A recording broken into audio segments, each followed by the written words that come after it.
Today we're going to talk about Starlink, specifically the new Starlink for RV.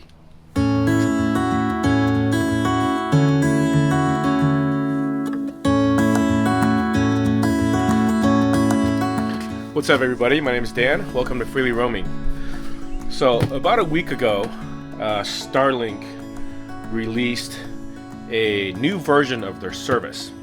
And it's actually the same service that they've had before, but this time they're calling it Starlink for RV. Compared to their regular service, there's a few differences, but they're very unique to the type of user that might want to buy this. And it's actually the reason why I decided to finally subscribe to the service. Some of the specific requirements to get Starlink Residential is that you needed to have a service address associated with your account. And with that service address, you would get prioritized service within that region that you're at based on the address. You were not originally allowed to travel around with it, even though it would work. And after a while, they added this portability service. The portability is an extra $25, which lets you take your Starlink outside of your home region. What you would get when you leave is you would still get Starlink service, but you would be deprioritized. Meaning that if you're in a congested area where there are other Starlink users that are in that region as their home region, they would get the fastest service possible. And what you would get as a traveler using portability is you would get deprioritized, what they call the best effort service. So you may get slower speeds, you may get intermittent cutoffs. If there's heavy congestion in any given region, you may not have the best service, but they'll do their best to make it work for you. So what people were doing for a long time was looking at their service map to see what areas were still available to order. Because if you're trying to use an address in an area that's already full of Starlink subscribers, you were literally not able to order. You would be put on a wait list. And what people did is they just randomly chose an address in an area that still has availability and use that address as their home service address and have the product shipped to wherever they physically are, which means that they would be using it as a portability user with a home service address elsewhere that they may or may not ever go to. Starlink is, they're fairly flexible. Since they launched the service, they've changed their service quite a bit. They started with their Gen 1 satellites that they launched that talks to ground stations that didn't talk to each other. And then shortly after, they launched their satellite version 1.5, which has laser interconnects that talks to each other, that relies less on the ground stations closest to you, so that the laser interconnects will let the satellites talk to each other, and it would eventually connect to a ground station elsewhere. So that means not all the satellites in the sky right now are version 1.5. A lot of them still require direct connection to a ground station. So that is why the service is not global. There's a lot of countries that don't have ground stations yet. So even though there are plenty of satellites in the sky already to cover most of the world, the service still doesn't work in every country and every continent. As they start to ramp up with more satellites launched with laser interconnects, they are going to have more and more service areas available. This is also their version 2 of their satellite dish. Their version 1 was the round one, and then this one is the Gen 2, which is the rectangular dish.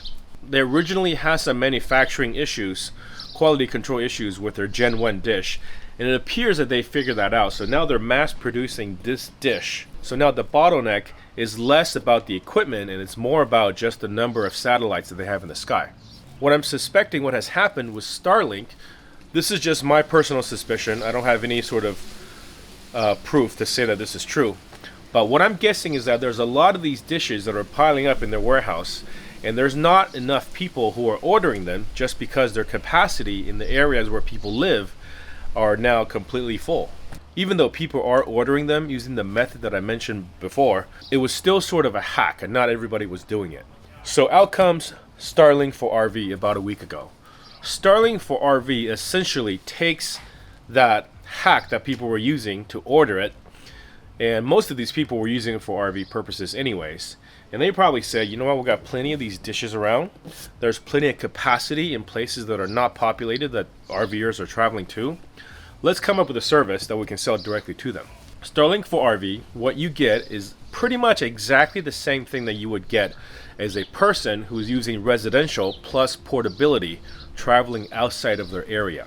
There's a couple of additional differences. First of all, cost is the same. The dish is $5.99 by itself. After you pay tax and shipping, you're looking at right around $700, $720 in that range based on what your tax is. For me, I'm currently in LA, which is where this is being shipped from. This literally shipped out of a warehouse 20 miles from here, so I got it the next day. So that was pretty cool. And the monthly service is $135 a month. And that compared to residential, which is $110, plus if you wanted to add portability to residential, it's $25. So $135 is the exact same price as what a residential plus portability person would pay. The difference between residential plus portability and Starlink for RV is that Starlink for RV is always deprioritized. Since you don't have a home service address, you do not have a region where you are prioritized for its satellite service. So basically everywhere you go, if there's congestion, you're going to experience slower speeds than the people who have a service address there using their residential. But that's not a problem for us because there's actually an advantage for having Starlink for RV without a service address.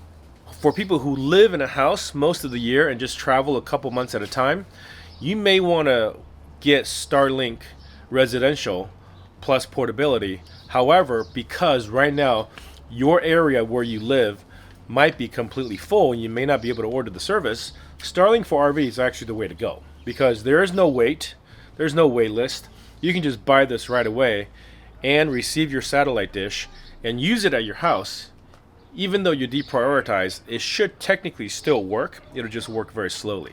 The other advantage of Starlink for RV versus Starlink residential is that the service can be paused at any time. And you pay for a whole month, even if you only use partial month. But you can pause it at any time, and whenever you're ready to start up again, you just start up and pay another $135 for that month. There is no cancellation or startup fee. So let's say you want to just use this for a couple months out of the year, then you pay for $270 for 2 months, and then you can have it turned off the rest of the year. I think that's a big advantage for some people who just travel seasonally. The other advantage is that you can actually take this to foreign countries. In the service agreement, it says that if you leave your country for more than 2 months, if you wanted to continue working, you have to change your country to the country that you're in. Otherwise, you may see interruption in service or even cancellation. I think this is just because of there may not be enough capacity in the foreign country that you're in. They don't want a bunch of people who come from, let's say, US or Canada or wherever other country where they can buy this and take it to a country where there's limited capacity and spend all of their time there. In the Starlink residential service agreement, it also says you're not allowed to leave the continent where your service address is located. And it's because of these reasons that I decided to go with Starlink for RV. Now, there are a lot of setup videos for Starlink already, so I don't think I need to go through all of this with you.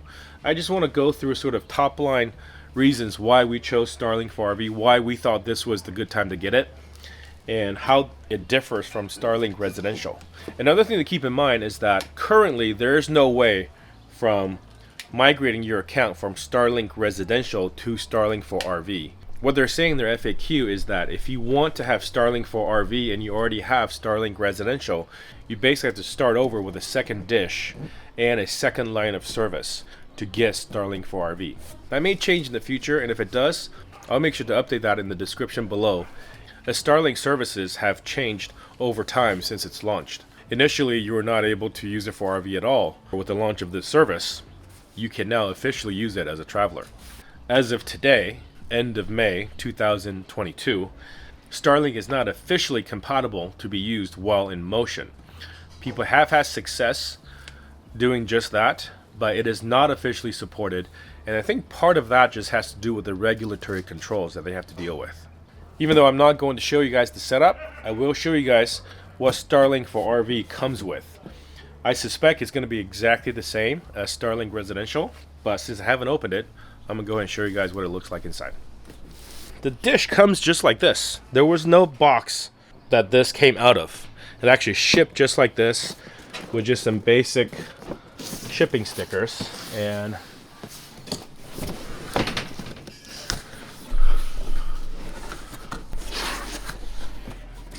Okay, that's the top. Just a piece of cardboard, and then there's a molded piece of plastic to protect the dish.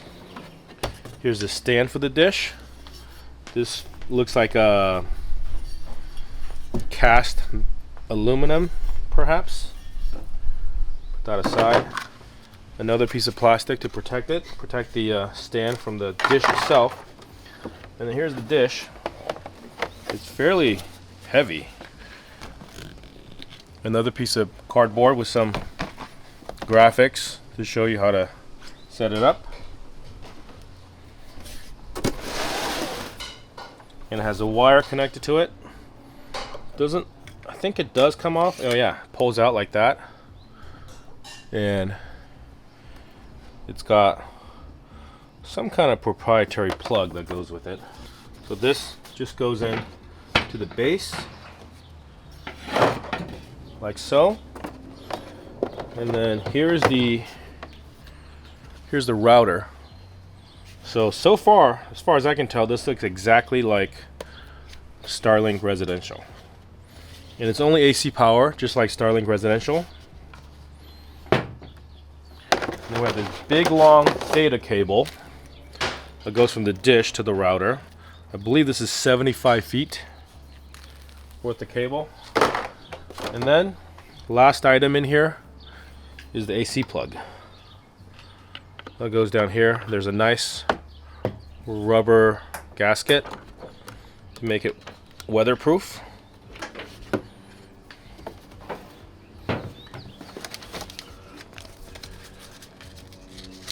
One sheet of paper that talks about all the regulatory notices in all the countries I guess you can have this service in. And then the bottom of the box is just a molded protective piece of plastic again. So I would suggest, if you're gonna get Starlink, that you keep this box as a way to store it if you're planning on traveling with it. I've seen other people too that have come up with their own storage solutions, but these molded plastic pieces seem like the way that you would want to carry this around, because it is made specifically for it. You can put all those wires back in. Should go back in fairly easily. Put the cardboard down. Dish goes down.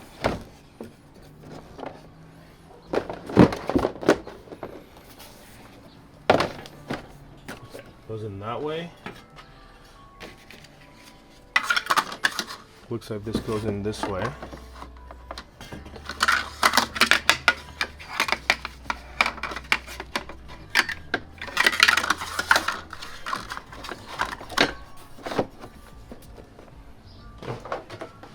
And then finally, the top cover goes back in. And we just put the regulatory paper right there.